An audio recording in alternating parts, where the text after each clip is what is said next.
होनी बड़ी बलवान है। अभिमन्यु के पुत्र राजा परीक्षित थे। राजा परीक्षित के बाद उनके पुत्र जन्मेजय राजा बने। एक दिन जन्मेजय वेदव्यास जी के पास बैठे थे।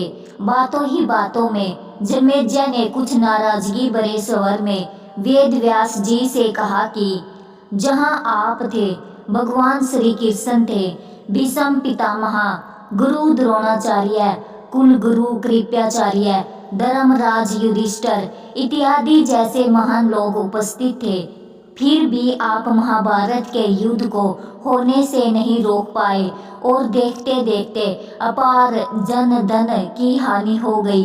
यदि मैं उस समय रहा होता तो अपने पुरुषार्थ से इस विनाश को होने से बचा लेता। अहंकार से भरे जन्मेजय के शब्द सुनकर भी व्यास जी शांत रहे।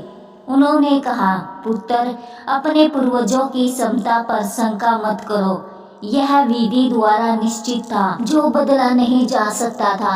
यदि ऐसा हो सकता तो श्री कृष्ण में इतनी सामर्थ्य थी कि वे इस युद्ध को रोक सकते थे, परंतु जन्मेजय अपनी बात पर अड़ा रहा और बोला, मैं इस सिद्धांत को नहीं मानता।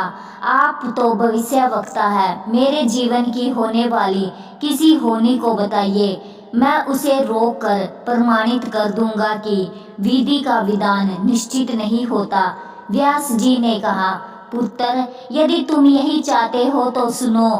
कुछ वर्ष बाद तुम काले घोड़े पर बैठकर शिकार करने जाओगे। वहां तुम्हें एक सुंदर स्त्री मिलेगी जिसे तुम महलों में लाओगे और उससे विवाह करोगे। मैं तुमको मना करूंगा कि ये सब मत करना, लेकिन फिर भी तुम यह सब करोगे। इसके बाद उस लड़की के कहने पर तुम एक यज्ञ करोगे। मैं तुमको आज ही चेता कर रहा हूँ कि उस यज्ञ को तुम वृद्ध ब्राह्मणों से कराना, लेकिन वह यज्ञ तुम युवा ब्राह्मणों से कराओगे। और जन्मेजय ने हंसते हुए व्यास जी की बात काटते हुए कहा कि मैं आज के बाद काले घोड़े पर ही नहीं बैठूंगा तो ये सब घटनाएं घटित ही नहीं होगी। व्यास जी ने कहा कि ये सब होगा, और अभी आगे की सुनो। उस यज्ञ में एक ऐसी घटना घटित होगी कि तुम उस रानी के कहने पर उन युवा ब्राह्मणों को प्राण दंड दोगे, जिससे तुम्हें ब्रह्म हत्या का पाप लगेगा और तुम्हें कुष्ठ रोग होगा, और वही तुम्हारी मृत्यु का कारण बनेगा। इस घटनाक्रम को रोक सको तो रोक लो। वेदव्यास जी की बात सुनकर जन्मेजय ने एहतियातवश शिकार पर जाना ही छोड़ दिया, परंतु जब होने का समय आया तो उसे शिकार पर जाने की तीव्र इच्छा हुई। उसने सोचा कि काला घोड़ा नहीं लूंगा, पर उस दिन उसे अस्तबल में काला घोड़ा ही मिला। फिर उसने सोचा कि मैं दक्षिण दिशा में नहीं जाऊंगा, परंतु घोड़ा अनियंत्रित होकर दक्षिण दिशा की ओर चला गया और समुद्र तट पर पहुंचा। वहां पर उसने एक सुंदर स्त्री को देखा। उसने सोचा कि इसको महल में तो ले जाऊंगा, लेकिन शादी नहीं करूंगा, परंतु उसे महलों में लाने के बाद उसके प्यार में पड़कर उससे विवाह भी कर लिया। फिर रानी के कहने से जन्मेजय द्वारा यज्ञ भी किया गया और उस यज्ञ में युवा ब्राह्मण ही रखे गए। किसी बात पर युवा ब्राह्मण रानी पर हंसने लगे। रानी क्रोधित हो गई और रानी के कहने पर राजा जन्मेजय ने उन्हें प्राण दंड की सजा दे दी। फलस्वरूप उसे कोढ़ हो गया। अब जन्मेजय घबरा गया और तुरंत व्यास जी के पास पहुंचा और उनसे जीवन बचाने के लिए प्रार्थना करने लगा। वेदव्यास जी ने कहा कि एक अंतिम अवसर तुम्हारे प्राण बचाने का और देता हूँ। मैं तुम्हें महाभारत में हुई घटना का श्रवण कराऊंगा, जिसे तुम्हें श्रद्धा एवं विश्वास के साथ सुनना है।